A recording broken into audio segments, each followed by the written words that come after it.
কথা ভালো করে বুঝেন।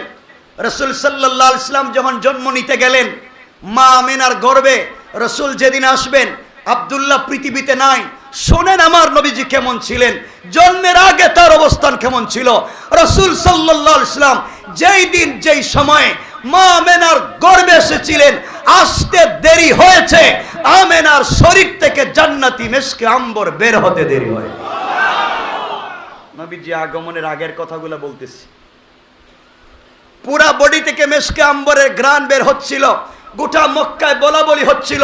নারীরা বলতো, আরে আমেনার স্বামী মারা গিয়েছে, বিধবা একটা নারী, বিধবারা তো কোনোদিন আনন্দ উল্লাস করতে পারে না, বিধবারা তো কোনোদিন পারফিউম ব্যবহার করতে পারে না, তার স্বামীর তো সুখ পালন করবে, আর ওই মহিলা তার শরীর থেকে ঘ্রাণ বের হয়। গোটা মক্কার নারীদের কানে কানে পৌঁছে গেল। আব্দুল মুত্তালিব একদিন রাস্তায় বের হলেন, তিনিও শুনেন তার ছেলের বউ। কার ছেলের বউ? আব্দুল মুত্তালিবের ছেলের বউ, আব্দুল্লাহর স্ত্রী, তার নাকি শরীর থেকে ঘ্রাণ বের হয়, সে নাকি স্বামী মারা যাওয়ার পরে সুখ পালন করে না। এত বড় একটা বংশে, এত বড় একটা অভিজাত ফ্যামিলিতে এই মেয়েটা আসবার পরে স্বামী মারা গিয়েছে, স্বামী মারা যাওয়ার পরে ওই মেয়েটা সুখ পালন না করে আতর ইউজ করে, পারফিউম ইউজ করে। কিন্তু হায় আফসুস, আরবে তো অনেক পারফিউম আছে, জাজিরাতুল আরবে আমরা অনেক পারফিউম পাই, কিন্তু আমিনার শরীর থেকে যে পারফিউমের ঘ্রাণ বের হয় তা তো কোনো জায়গায় মিলে না। আল্লাহু আকবার বলেন। একদিন সুযোগ বুঝে আব্দুল মুত্তালিব বাসায় গিয়ে নিজের স্ত্রীকে বলছেন, শোনো, আর লোক লজ্জার ভয়ে রাস্তায় বের হতে পারবো না, রাস্তায় গেলেই মানুষ লজ্জা দেয়। আমার মেয়ের, আমার ছেলের বউ, সে পারফিউম ইউজ করে রাস্তাঘাটে যায়, মানুষ আমাকে লজ্জা দেয়, তুমি তাকে কিছু বলো না কেন, তুমি তাকে বলো না কেন, কেন পারফিউম ইউজ করে? আব্দুল মুত্তালিবের স্ত্রী বলছেন, স্বামী, আমি অনেক দিন থেকে মনে হচ্ছে আপনাকে বলবো, কিন্তু বলতে পারি না, আমিও তো এই ব্যাপারটা বুঝতে পারতেছি না। পারফিউম ব্যবহার করলে তো আমি দেখতাম যখন আমেনা বাথরুম থেকে গোসল করে বের হয়, আমি যখন বাথরুমে ঢুকি তখন মনে হয় পুরো বাথরুমটাকে মেশকে আম্বর লাগাইয়া দিয়েছে। আব্দুল মুত্তালিব বলেন, এক কাজ করো, আমেনাকে ডাকাও, আমেনাকে আসতে বলো, আমি দেখব সে কি করেছে, কি হয়েছে। হযরতে আমেনাকে ডাকা হলো। এখনো রাসূল আসেন নাই, শুধুমাত্র কয়েকটা দিন, 3 দিন, 11 দিন অথবা 19 দিন রাসূল শুধু মায়ের পেটে, মানে এখনো রক্তপিণ্ড হয় নাই, রক্ত জমাট বাঁধে নাই, রক্ত গুষ্ট হয় নাই, রক্ত হাড্ডি হয় নাই, রক্ত চামড়া হয় নাই, আকার আকৃতি হয় নাই, শুধুমাত্র রক্ত। 11 দিন, 19 দিন অথবা 1-2 দিন হযরতে আমিনাকে ডাকা হলো। আমিনা বসলেন। আব্দুল মুত্তালিব বলেন, বলো, আমি কোন বংশের, তুমি কোন বংশের? আব্দে মানাফ থেকে এসেছ, আমি কুরাইশের, আমার সম্মান, আমার ফ্যামিলির সম্মান সব তো রাস্তায় ধুলায় মিশে যাচ্ছে, তুমি বলো পারফিউম ইউজ করো কেন, আর এই ঘ্রাণের কারণটা কি? হযরতে আমিনা বললেন, বাবা, আমিও কয়েকদিন থেকে বলতে চাই, কিন্তু সুযোগ পাচ্ছি না বলবার। আপনি যেহেতু বলেছেন, তাহলে আজকে আপনাকে আমি সেই ঘটনা বলতে চাই। আল্লাহু আকবার বলেন। আমার মুসলমান বন্ধুগণ, গভীর মনোযোগ। আল্লাহর পয়গম্বর, আখিরি জামানার নবী, সরকারে কায়নাত, দু জাহানের সরদার, নবী রহমত জনাবে মুহাম্মদুর রাসূলুল্লাহ সাল্লাল্লাহু আলাইহি ওয়াসাল্লাম ওই সময় পর্যন্ত পৃথিবীতে জন্মগ্রহণ করেন নাই, পৃথিবীতে তখনও আসেন নাই, তখন পর্যন্ত মায়ের গর্ভে আছেন, কয়েকটা দিন মাত্র গিয়েছে।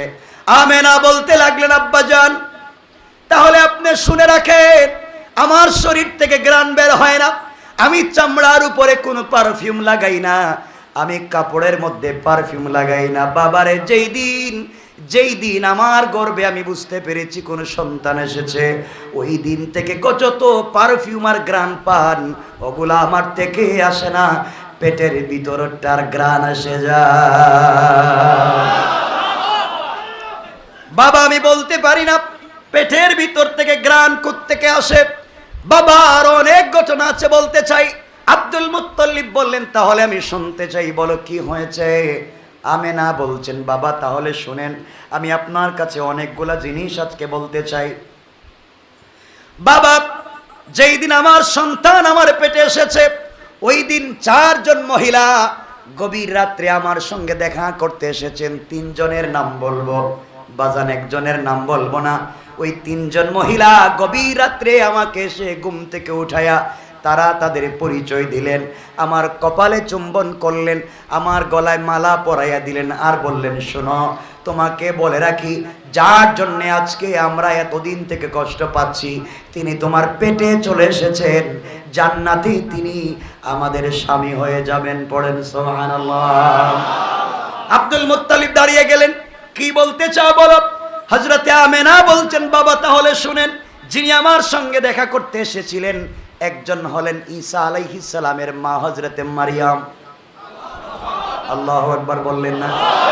বাজান, 2 নম্বরে যিনি এসেছে তিনি হযরতে মুসা আলাইহিস সালামের বোন কুলসুম আমার সঙ্গে দেখা করতে এসেছেন। 3 নম্বর যিনি আমার সঙ্গে দেখা করতে এসেছেন তিনি হলেন ফেরাউনের স্ত্রী আসিয়া। তারা 3 জন এসে বললেন, তারা নাকি আমার সতীন হবে জান্নাতে, তারা নাকি আমার বাচ্চা যে জন্ম নিচ্ছে আমার বাচ্চার স্ত্রী তারা হবে। তারা আমাকে বলে গেল, আমার গলায় মালা পরাইয়া দিল, এই কথাগুলা বলে আমার কপালে চুম্বন করে চলে গেল। বাজান, তারা যেদিন এসেছে যেদিন চলে গিয়েছে, ওই যে কয়েকটা মুহূর্ত গভীর রাত্র আমার সঙ্গে ছিল, আজ পর্যন্ত তাদের চেহারা, তাদের সৌন্দর্য, তাদের সুঘ্রাণ আমি নাক থেকে বলতে পারি না। আব্বাজান, শুধু তা না, আপনাকে আরো বলতে চাই, যেদিন আমার সন্তান আমার পেটে এসেছে, ওই দিন যখন আমি রাস্তা দিয়ে বের হয়ে যাই, মক্কার উত্তপ্ত বালির উপর দিয়ে যখন আমি হাঁটি, পাথরের উপরে যখন আমি পা রাখি, তখন উত্তপ্ত পাথর পর্যন্ত ঠান্ডা হয়ে যায়। আব্বাজান, আমি যখন গরম রাস্তা দিয়ে হেঁটে যাই, সূর্য যখন উদিত হয়ে যায়, সূর্যের আলো, সূর্যের রোদ যখন লেগে যায়, আমি তাকাইয়া দেখি আসমানের মেঘমালা আস্তে আস্তে করে আমার মাথার উপরে ছায়া দিতে থাকে। কোন সুবহানাল্লাহ। আব্বাজান, আমি যখন রাত্রবেলা হয়ে যায়, তখন শুনি আমার ঘরের চতুর্দেওয়াল আমাকে সালাম দেয়। আমি যেই বিছানায় শুয়ে থাকি বিছানা সালাম দেয়, মাটি আমাকে সালাম দেয়, সবাই আমাকে সালাম দিতে থাকে। আব্বাজান, এজন্য আপনাকে বলতে চাই, আমি কিছুই বুঝতে পারতেছি না আমার পেটের ভিতরে কে আছে, যার কারণে এগুলা হয়। আব্বাজানের একটা স্বপ্নের কথা বলে দিই। কে যেন কয়েকদিন আগে আমি স্বপ্নে দেখলাম, কে জানাইয়া দিয়েছে, আমেনা, চিন্তার কোনো কারণ নাই, তোমার পেটে আমি যাকে দিয়েছি তিনি হলেন এই জামানার শ্রেষ্ঠ পয়গম্বর, যার নাম হবে মুহাম্মদুর রাসূলুল্লাহ সাল্লাল্লাহু আলাইহি ওয়াসাল্লাম। আল্লাহু আকবার বলেন। আমার বন্ধুগণ, কথাগুলা বুঝেন, এই ছোট্ট ছোট্ট কথা বুঝলে সামনের কথাগুলো বুঝবেন। মূল বিষয় রাসূলের যদি জন্মই না হয়, আলোচনা কেমনে করব? আগে তো জন্ম পর্যন্ত নিয়ে যেতে হবে, এরপরে না তার চরিত্রের কথা বলতে হবে, ঠিক নেই? কথাগুলা বুঝবেন। আল্লাহর পয়গম্বর যেদিন পৃথিবীতে আসবেন, রাসূল পাক সাল্লাল্লাহু আলাইহি ওয়াসাল্লাম পৃথিবীতে আসবার সময় হয়ে গেল। হযরতে আমেনা বললেন, সন্তান পৃথিবীতে আসবার সময়, ডেলিভারির সময় ব্যথা হয়, কিন্তু আমি কোনো ব্যথা অনুভব করলাম না। সন্তান যখন জন্ম হয়ে গেল, পৃথিবীতে আগমন করলো, পৃথিবীতে আগমন করার কয়েক মিনিটের ভিতরে আমি তাকায়া দেখি যেন আসমানের চন্দ্র সূর্য আমার ঘরের ভিতরে সেজদায় পড়ে গিয়েছে। আমার বন্ধুগণ, হযরতে আমেনা বলেন, সন্তান যখন জন্ম নিল, সন্তান জন্ম নেওয়ার পরে, জন্ম নেওয়ার সময় আমি দেখি শরীরের মধ্যে কোনো ময়লা নাই, বালির পর্যন্ত কোনো দাগ নাই। জন্ম নেওয়ার পরে আমি তাকায়া দেখি আমার সন্তানটা মাটির মধ্যে 2 হাত দিয়ে বসে আছে, তাশাহুদের সূরতে বসে। যখন শাহাদত আঙ্গুলিটা উপরের দিকে উঠে দিয়েছে, শাহাদত আঙ্গুলি উপরের দিকে উঠাতে দেরি হয়েছে, আমার পুরো অন্ধকার ঘর আলোকিত হতে 1 মিনিটও দেরি হয় না। আল্লাহু আকবার। কার জন্মের কথা বলছি চিন্তা করেন।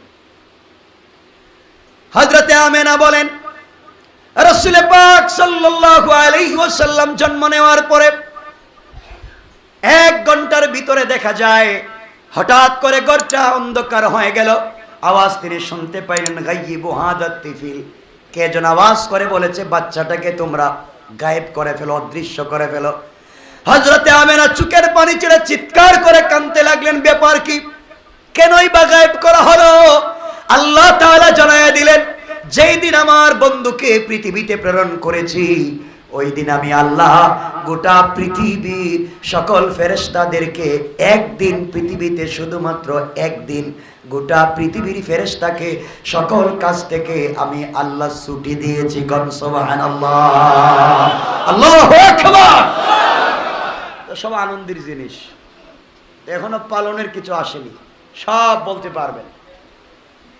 আমার বন্ধুগণ, আপনারা বলতে পারেন কথাগুলো কোথায় পেলাম, সব বানিয়ে বলতেছে কিনা?